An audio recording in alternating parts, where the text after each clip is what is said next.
Selamat datang di channel Batch Render. Pada kesempatan kali ini saya akan membagikan tutorial bagaimana menggunakan MS Project khusus untuk para pemula. Sebelum kita masuk ke software, kita akan belajar dulu bagaimana dasar-dasar dari pengendalian project atau project controlling. Pertama, kita harus memahami apa itu segitiga proyek atau project triangle. Ini adalah bagian penting dari sebuah proyek.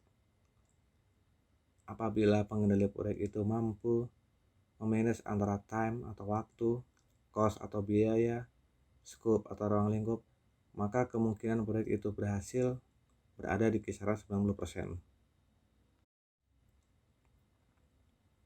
Kita berlanjut ke apa fungsi dari MS Project itu sendiri. Fungsi dari MS Project adalah yang pertama, MS Project mampu menyimpan detail mengenai proyek Anda di dalam database-nya yang meliputi detail tugas-tugas serta hubungannya satu dengan yang lain, sumber daya yang dipakai, biaya, jalur kritis, dan lain sebagainya. Yang kedua, MS Project mampu menggunakan informasi tersebut untuk menghitung dan memelihara jadwal, biaya, dan elemen-elemen lain, termasuk juga menciptakan suatu rencana proyek. Semakin banyak informasi yang disediakan, semakin akurat rencana Anda. Yang ketiga, MS Project mampu melakukan pelacakan selama proyek berjalan. Hal ini untuk menentukan apakah proyek akan dapat diselesaikan tepat waktu dan sesuai dengan anggaran yang direncanakan atau tidak. Apabila proyek berjalan terlambat atau anggaran sekarang telah melebihi dari yang seharusnya, maka seorang manajer proyek bisa melakukan beberapa langkah untuk mengembalikan proyek sesuai jalurnya. Sebelum kita memasukkan kegiatan-kegiatan yang telah kita susun ke dalam MS Project, maka kita harus membuat project charter atau traktat project. Nah, traktat project sendiri itu berisi nama proyek resmi, sponsor proyek dan kontak informasi, manajer proyek dan kontak informasi, goal atau tujuan proyek, penjelasan asal-muasal proyek, hasil akhir deliverables dari fase-fase dalam proyek, kemudian strategi global dalam pelaksanaan proyek, perhitungan waktu kasar, kemudian sarana dan prasarana serta sumber daya proyek, biaya kasar, staff, vendor, atau stakeholders. Sekarang kita buka MS Project-nya. MS Project yang saya gunakan di sini adalah MS Project tahun 2010. Kita pergi ke menu Tools, kemudian ada pilihan Option. Nah, di sini kita coba lihat di Advance. Di sini rupiah ya. Bagi teman-teman yang belum rupiah, bisa diedit di sini di display, kemudian di currency. Ini kita tinggal cari saja yang Indonesian rupiah atau IDR. Nah, ini. Kemudian di OK.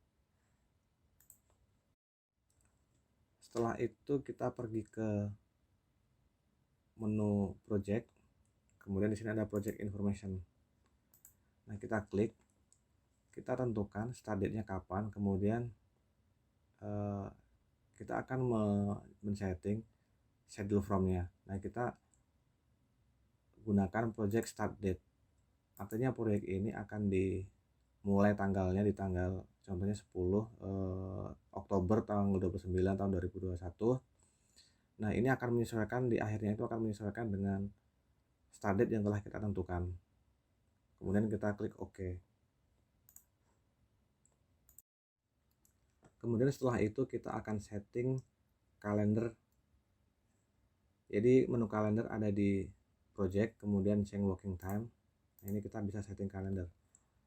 Contoh misalkan apabila suatu perusahaan yang kita bekerja di situ memiliki ulang tahun ya, atau tanggal ulang tahun perusahaan yang dia berulang setiap tahun, sementara kita berkontrak dengan perusahaan itu adalah 3 tahun, maka kita bisa men-setting hari libur ulang tahun perusahaan itu. Contoh ya, misalkan di tanggal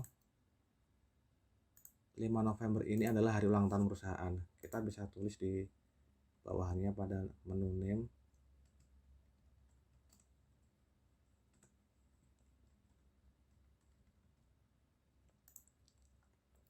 dia akan berubah menjadi seperti ini pada tanggal 5. Nah, detailnya kita rubah.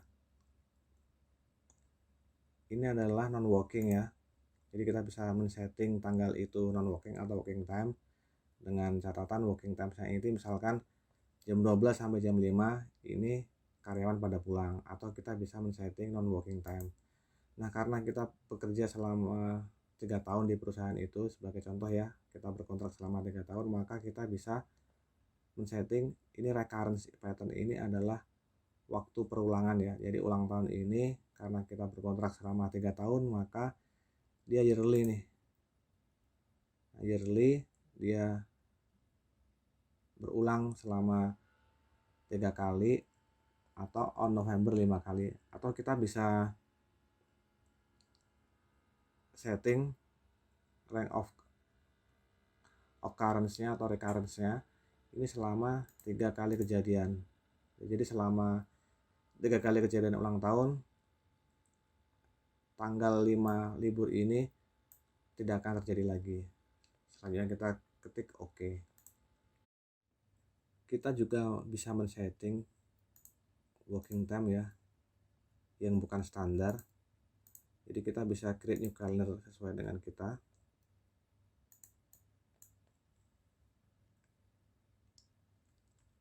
Misalkan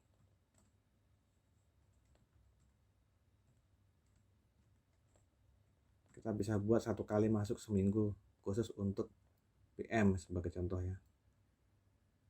Kita ketik aja make a copy of standard. Oke. Jadi ini standar ya. Jadi kita bisa ganti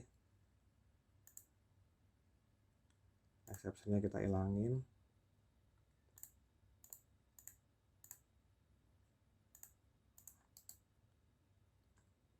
Exception kita hilangin. Kita ganti work week-nya. Jadi work week-nya kita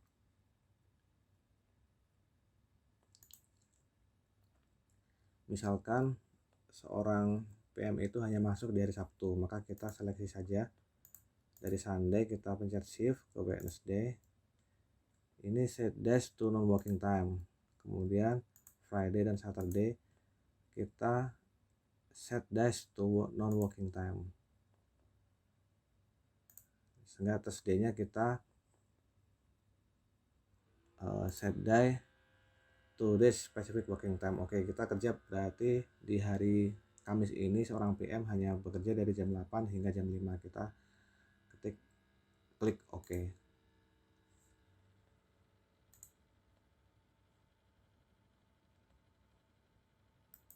Selanjutnya kita akan memasukkan dan mengorganisasikan item-item pekerjaan pada proyek sederhana yang telah saya rangkum di dalam Microsoft Excel. Bagi yang menginginkan file mentahan Excel ini, bisa kalian subscribe channel ini dan komen, sekaligus tinggalkan alamat email di dalam komen tersebut. Ketika kita sudah mengorganisasikan pekerjaan tersebut, pekerjaan apa saja yang akan kita kendalikan, karena ini sederhana ya, maka cukup simpel saja. Ada sekitar 4 pekerjaan utama, yaitu penyiapan lahan, kemudian pembangunan fondasi, pekerjaan dinding dan atap, kemudian pekerjaan utilitas dan sanitasi. Oke, ini kita tinggal copy paste saja ke dalam MS Project. Kita seleksi atau blok seperti ini,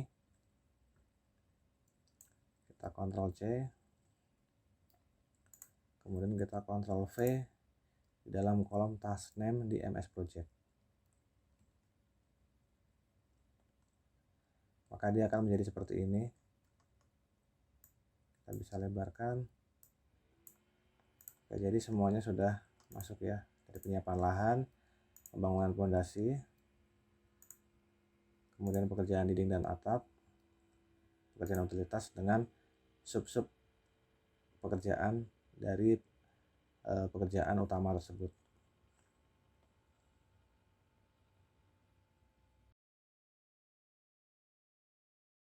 Setelah semua kegiatan itu masuk ke dalam MS Project, seperti yang terlihat di dalam layar, ada 4 item pekerjaan yang dia bold ya atau tebal. Jadi ini adalah pekerjaan utamanya, sedangkan yang di bawahnya ini adalah pekerjaan-pekerjaan subnya. Langkah selanjutnya adalah kita harus mengindent pekerjaan sub ini ke kanan. Caranya adalah dengan ketik indent task. Kemudian ini juga sama, sampai ketemu pekerjaan utama di bawahnya, yaitu yang bergaris atau yang bercetak tebal. Untuk penyiapan lahan, ketika kita mengindent, maka dia akan otomatis startnya itu di start date yang kita setting di awal. Ini project start date ya, karena kita setting di tanggal 10 di bulan 10 tanggal 29, maka dia akan otomatis. Nah, langkah selanjutnya kita adalah memberikan waktu durasinya untuk pengukuran tanah ini berapa hari atau berapa minggu. Kalau cuman 3 hari, maka kita tinggal ketik 3. Pembuatan patok penggalian kalau dia 1 minggu, maka kita ketik 1 W. Pemeriksaan patok ini cukup 1 hari saja, kita ketik 1. Yang selanjutnya sama. Nah, sebelum ke bawahnya, kita ketika mengeklik durasi di bawahnya ini, maka akan otomatis finishnya ini menyesuaikan dari tanggal start kita yang kita set di awal.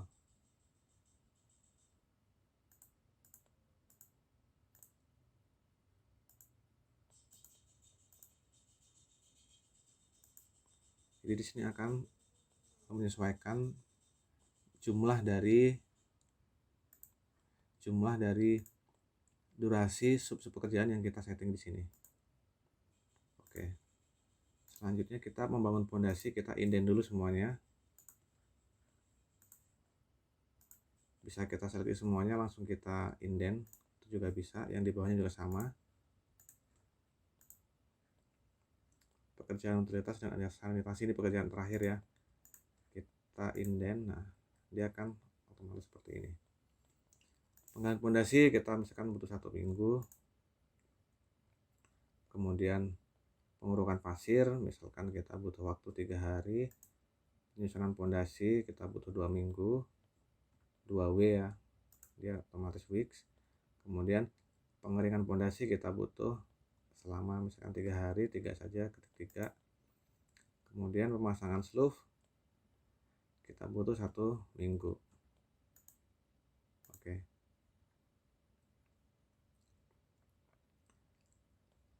Kemudian di sini ada pekerjaan dinding dan atap.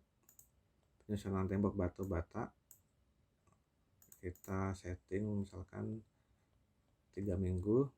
Pemasangan kusen dia ada di 1 minggu. Pipa listrik ini 1 minggu ya, 1 minggu 1W.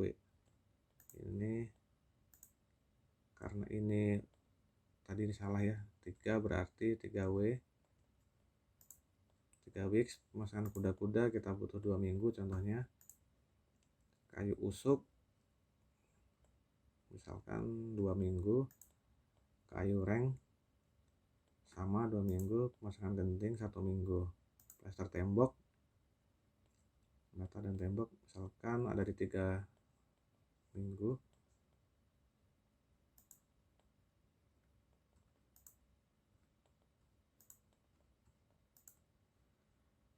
Kemudian untuk pekerjaan utilitas dan sanitasi ini pemasangan listrik misalkan kita butuh waktu 1 minggu, 1W. Pemasangan keramik lantai kita butuh 2 minggu. Pemasangan WC kamar mandi kita butuh 1 minggu. Kemudian pemasangan dapur kita butuh 1 minggu. Jalur PDAM 1 minggu. Pagar 2 minggu. Pekerjaan lanskap 2 minggu. Nah, kita sudah berhasil men-setting kegiatan-kegiatan berdasarkan durasinya. Setelah semuanya terisi dan di kanan atau di Gantt ini terlihat durasinya ya, sekarang kita tinggal memasukkan start dan finishnya. Contoh pengukuran tanah kita start di tanggal 29, maka dia berakhirnya akan menyesuaikan dengan 3 hari yang kita masukkan di duration. Kemudian di sini kita sama pengukuran tanah dan pembuatan patok penggalian kita samakan di tanggal 29. Kemudian pemeriksaan patok pengukuran kita coba setting ini 1 hari ya, berarti kita juga bisa geser di sini selama 1 hari sebelum pekerjaan itu selesai. Oke, kemudian kita start di penggalian pondasi, berarti ini kita tarik saja di sini. Jadi dilakukan setelah pekerjaan pemeriksaan patok pengukuran selesai dilakukan. Kita bisa memasukkan tanggal di sini atau kita bisa menarik. Kalau kita anggap aja MS Project ini sketsa ya, kita bisa menarik-narik aja di sini. Pengurukan pasir, penggalian pondasi berarti dilakukan setelah ini selesai atau setelah dia ada di tengah-tengahnya bisa dilakukan pengurukan pasir. Kemudian penyusunan pondasi ini harus dilakukan setelah ini selesai, berarti di tanggal 12. Kemudian pengeringan pondasi ini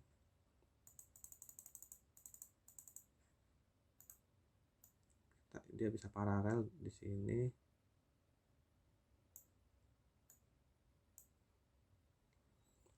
Kemudian pemasangan slough berarti setelah pondasi selesai ya, jadi kita harus menarik di sini. Ya bisa setelah pondasi ini kan penyusunan pondasi kan ada di 8 ya. 8 dia start di sini, di tengah-tengah dia juga sudah bisa mulai penyusunan slough juga untuk yang di sini. Kemudian penyusunan tembok bata otomatis ini dilakukan setelah pekerjaan pondasi dan slough selesai. Jadi harus dilakukan, dia mulai di sini.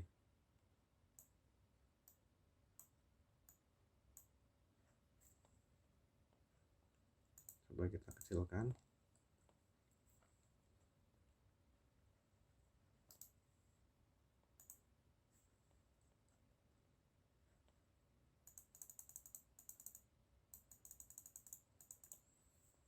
Pemasangan kusen dia berbarengan dengan pemasangan tembok ya.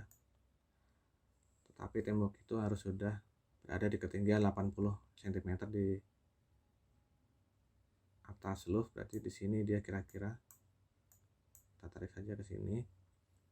Pemasangan pipa listrik dia bisa bersamaan dengan tembok, berarti startnya di sini kita bisa copy ini ya tanggalnya, Ctrl C Ctrl V. Nah, dia berbarengan. Kemudian berakhirnya di kapan, karena dia 1 minggu 1. Nah, dia seperti ini. Kemudian pemasangan kuda-kuda atap dia harus bisa dipasang setelah tembok itu selesai atau tembok itu sudah berada di sini, berarti dia.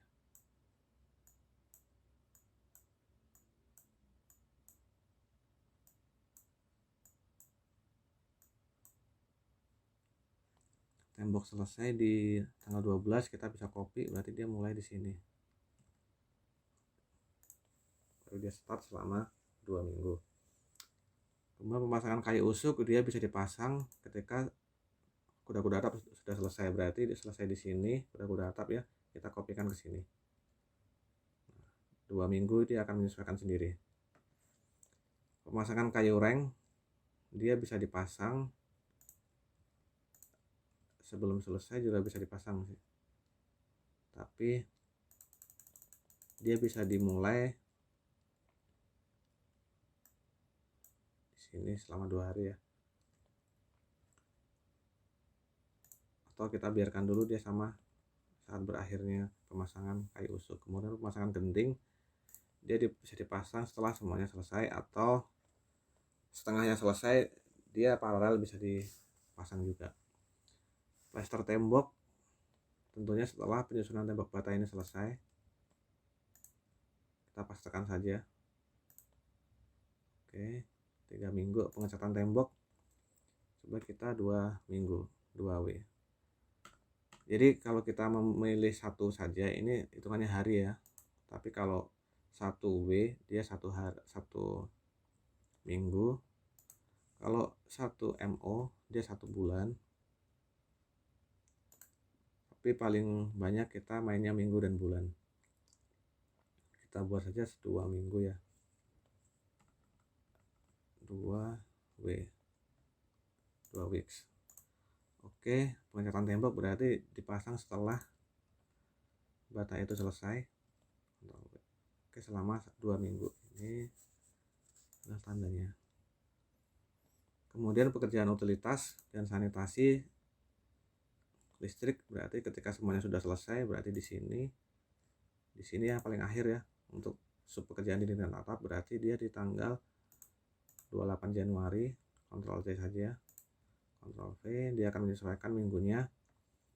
Pemasangan lantai bisa diparalel setelah pemasangan tembok selesai atau pemasangan atap selesai genting. Berarti di sini kita kopikan akhirnya setelah genting selesai bisa masang keramik.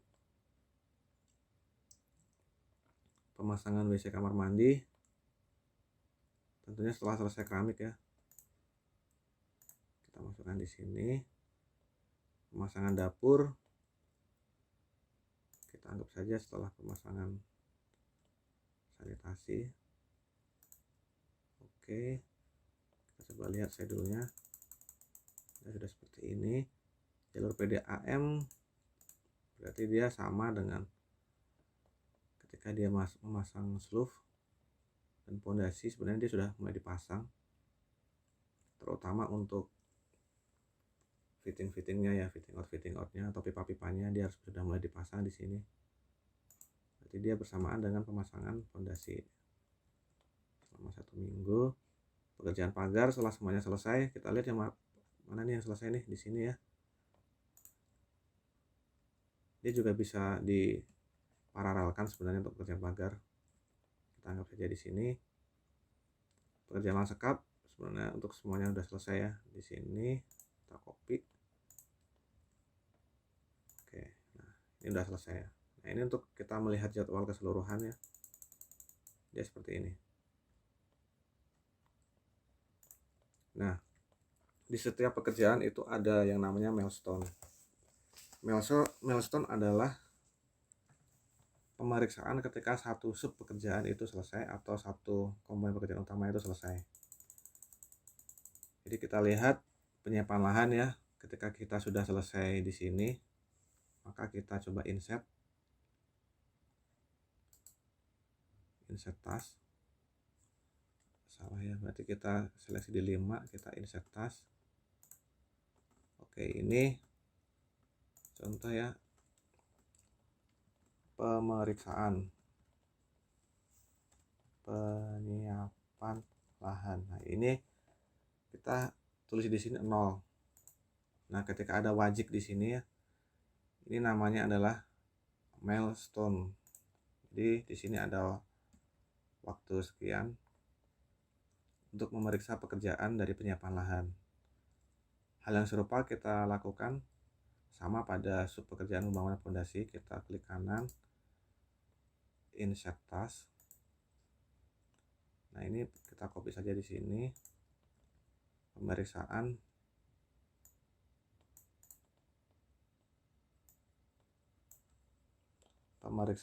pembangunan fondasi. Oke. Pemeriksaannya kapan? Kita 0 hari di sini. Kalau sudah ada tanda wajibnya berarti dia ini adalah termasuk milestone. Dia kita periksa di sini. Nah, ini sebagai penanda dari milestone. Kemudian pekerjaan dinding dan atap Kita lakukan hal yang sama, kita insert task.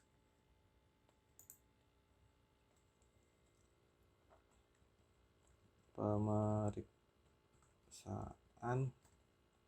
pekerjaan dinding dan atap.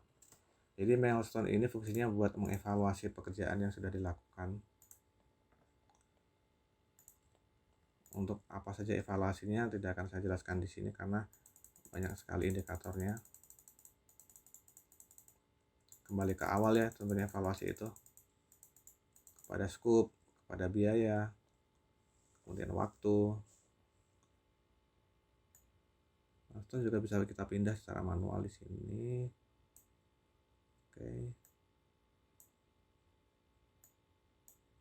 Oke, kita pindah secara manual. Di sini udah ada wajibnya, berarti ini adalah penanda dari milestone itu sendiri. Kemudian pekerjaan utilitas atau yang terakhir ya ini ya, untuk pekerjaan finishing dan lain-lain. Kita klik kanan, insert task.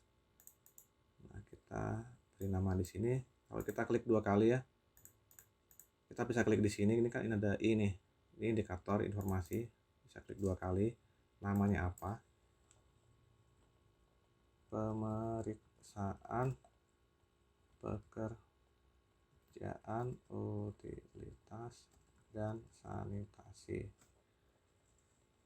Oke, kita kasih 0 sebagai penanda milestone. Kita kasih tanggalnya ya, dengan melihat paling ujung itu di mana. Di sini berarti kita copy ini ya, copy ke sini. Nah, di sini sudah terjadi milestone. Nah, wajik ini adalah, atau diamond ini adalah penanda dari milestone. Selanjutnya kita akan belajar tentang hubungan antar pekerjaan. Di sini ada tulisan predecessor. Di MS Project, hubungan antar pekerjaan itu ada 4. Nah, yang pertama kita coba ya, itu adalah FS. FS adalah apabila pekerjaan itu yang predecessornya sudah finish, maka pekerjaan setelahnya itu bisa di start. Contoh kita di sini pemeriksaan patok pengukuran. Nah, ini pekerjaan predecessornya apa?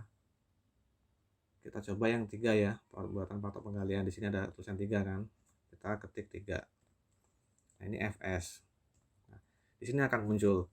Dia terlewati 3 hari karena kita setting di working time-nya itu hari Jumat, Sabtu, dan Minggu ini adalah hari libur. Maka dia hubungannya seperti ini. Kemudian kita lanjutkan yang di bawahnya. Setelah FF itu ada SS. Nah, SS itu adalah pekerjaan yang kita tuju itu bisa di start kalau pekerjaan predecessornya itu bisa di start. Itu di start, sama-sama di start. Jadi artinya SS itu adalah start to start.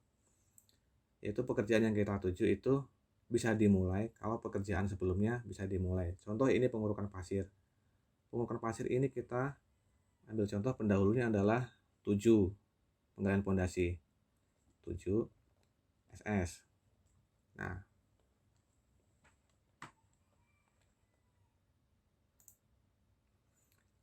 ini artinya pekerjaan pengurukan pasir ini bisa di start atau dimulai kalau pekerjaan penggalian pondasi ini juga dimulai.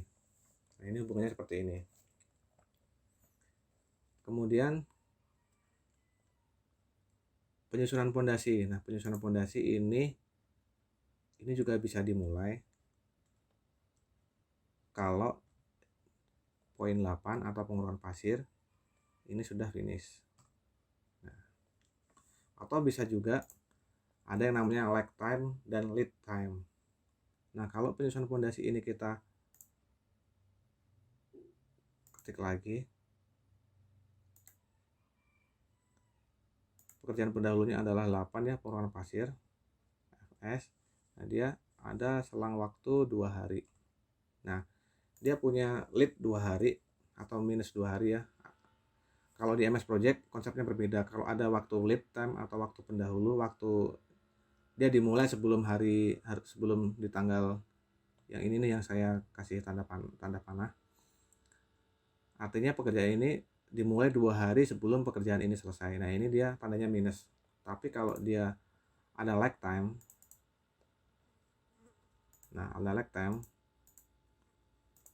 misalkan dia telat 2 hari ya.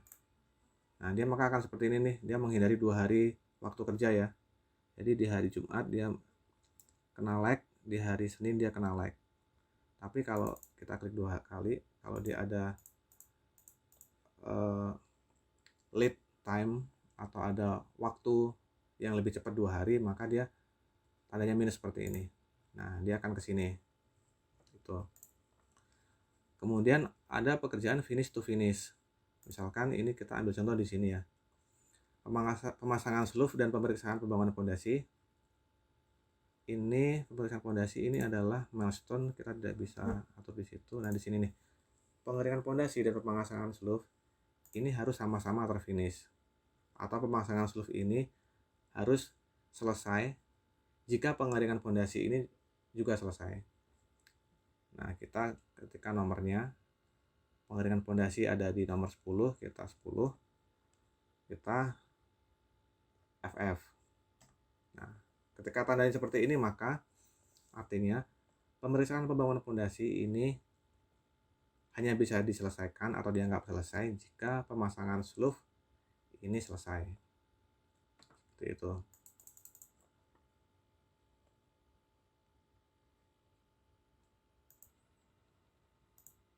Kemudian hubungan yang terakhir adalah SF. Artinya SF itu adalah start to finish. Artinya pekerjaan yang kedua atau yang dituju itu hanya bisa dianggap selesai jika pekerjaan predecesornya itu sudah dimulai. Itu contohnya, kita ambil contoh di sini ya. Ini ada di sini nih. Kita coba klik ini, di sini. Oke, berarti yang dituju yang ini. Pemasangan pipa listrik, kita coba. Pendahulunya adalah pemasangan kusen. Dia di nomor 15 SF. Oke, nah dia tandanya seperti ini nih. Artinya apa? Pemasangan pipa listrik dia bisa dianggap selesai atau selesai jika pekerjaan pemasangan kusen itu dimulai. Jadi konsepnya seperti ini. Ketika kita melihat jadwal dari atas, nah dia sudah ada hubungan pekerjaannya.